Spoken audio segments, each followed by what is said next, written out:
How deep the Father's love for us, how vast beyond all measure, that He should give His only Son to make a wretch His treasure.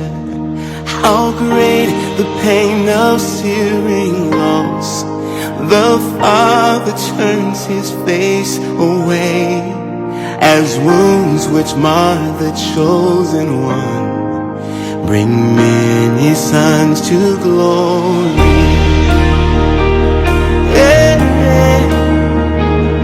Behold the man upon a cross, my sin upon His shoulders.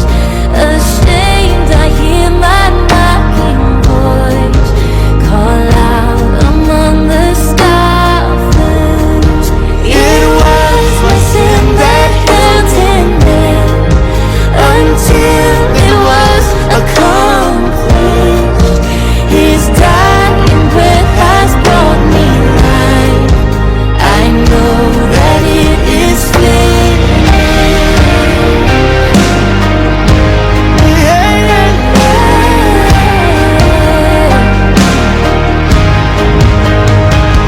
I will not boast in anything, no gifts, no power, no wisdom, but I will boast in Jesus Christ, His death and resurrection.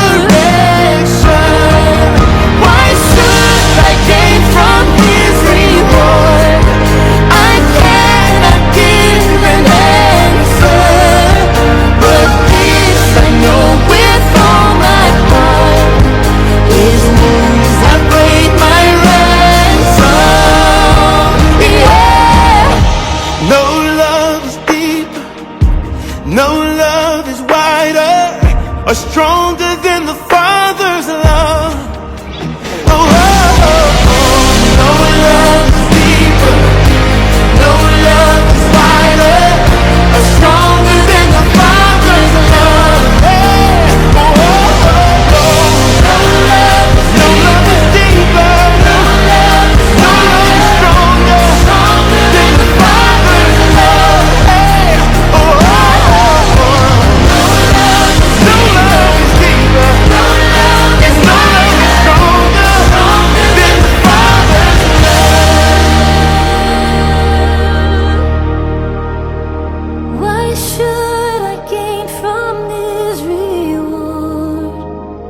I cannot give an answer, but this I know with all my heart: His wounds have paid my ransom.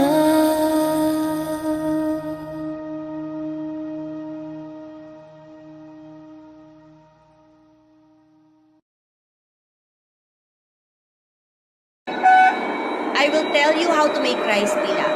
Okay, so I'll teach you how to make rice pilaf, and it's actually simple lang. Pero minsan, people kasi overthink it. Are you still doing the exercises?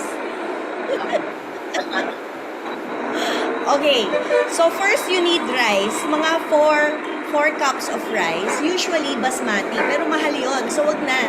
Dinurado, jasmine, pwede yon. Pwede nyo gawin. Tapos, syempre, i-rinse nyo muna yung rice. Well, Filipinos naman tayo, so alam natin paano i-rinse yung rice, diba? Tapos, after that, kailangan hindi na cloudy.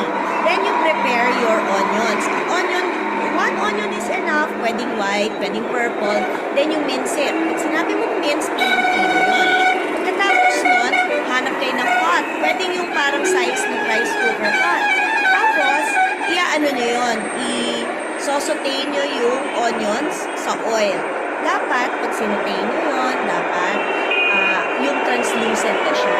This is what you call sweating the onion. When the onion is sweated, so i-salt nyo yun, tapos lagyan nyo ng 2 teaspoons turmeric. So yung turmeric, kasi yellow yun, magiging golden yung rice. Tapos, malagyan nyo na yung rice. Pag nilagyan nyo yung rice, this is the most important part. Dapat completely coated siya ng oil. Pwede nyo lagyan ng butter para mas flavorful. So, pag nilagay nyo yun, dapat completely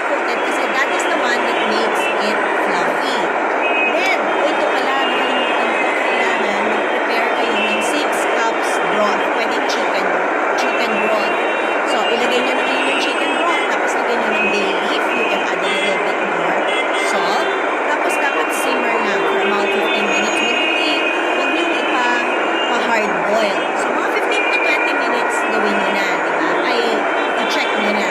After that, you fluff it with a fork. Lagyan nyo ulit ng 1 tablespoon ng butter. Tapos, i-season nyo kung medyo matapang siya. Then, actually, you can add chopped herbs. Tapos, toasted almonds, toasted cashews, cranberries, minced carrots, yun na yun. Tapos, meron na kayo pilaf.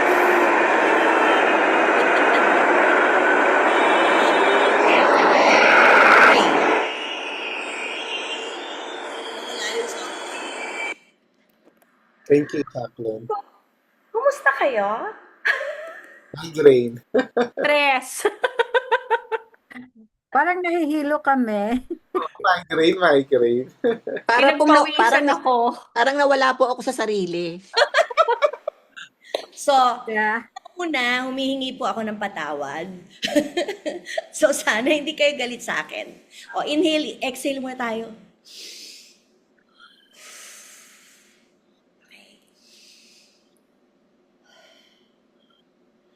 Okay. So, saan kayo nahirapan? Madali lang naman gumawa ng rice pilaf, ha? Yung ingay. Yung background na ingay. Maingay. Oo, may background siya. Sinong nakarinig ng background? Ano yung nasa background?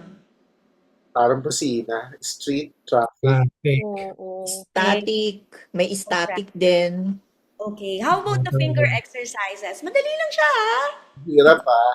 Madali yung Mahirap. number 3. Number Oh, yung number thumb. 3, madali. Oo. Okay. No, madali yun. Yung 1 and 2 nakakalito. Ganyan. Nagkakagulo-gulo na nga ako doon. Okay. So, parang ang una niyong sinabi sa akin was, you got stressed. Right? Kasi sabay-sabay siya. Meron kayong nadidinig, and meron kayong, nag-focus yung eyes nyo, nagfo-focus yung ears nyo, right? So, what we experience in that moment is actually something that many neurodivergent individuals experience regularly. What is hard for them is actually how to navigate their senses.